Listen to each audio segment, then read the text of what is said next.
হুঁশ ফিরতেই অভিজ্ঞান দত্ত আর রানার ডিভোর্স পেপারটা দুমড়ে মুচড়ে ছিঁড়ে ফেলল বিহান, আর মোনালিসাকে শুনিয়ে দিল তার কঠিন জবাব।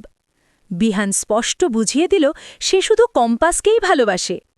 এদিকে ধারাবাহিকের গল্পে দেখা যায় ঋতুজা বারবার মোনালিসা আর অভিজ্ঞান দত্তকে বোঝানোর চেষ্টা করে যে তার ছেলে বিহান শুধু তার স্ত্রী কম্পাসকেই ভালোবাসে, তাই মোনালিসার উচিত বিহানের জীবনে আর বাড়াবাড়ি না করা।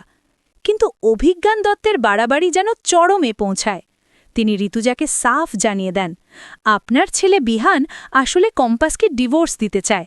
আর মোনালিসা সুযোগ বুঝে এগিয়ে এসে বলে, এই ডিভোর্সের সব ব্যবস্থা তো বিহান আমাকেই করতে বলেছে, তার জন্যই বিহান এখানে এসেছে।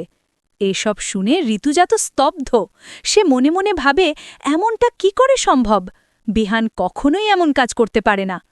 অভিজ্ঞান দত্ত তখন ডিভোর্স পেপারটা ঋতুজার সামনে মেলে ধরে বলে, আমাকে ডিভোর্স পেপার রেডি করতে বলা হয়েছে, আমি সব তৈরি করে রেখেছি। আজই বিহান এতে সই করবে আর কম্পাসকে ডিভোর্স দিয়ে দেবে। ঋতুজা নিজের বিশ্বাসে অটল থাকে। সে ভাবে, আমার ছেলে বিহান কখনোই এমনটা করতে পারে না। আমি জানি ও তার পুরোটা দিয়ে শুধু কম্পাসকেই ভালোবাসে।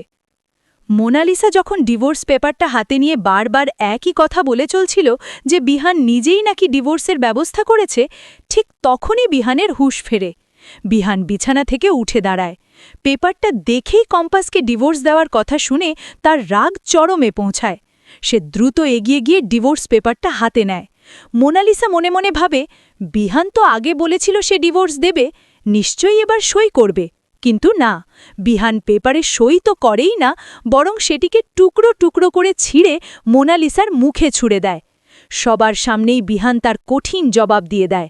আর ঋতুজা, ছেলের এই সাহসী আচরণে সে এখন চরম খুশি।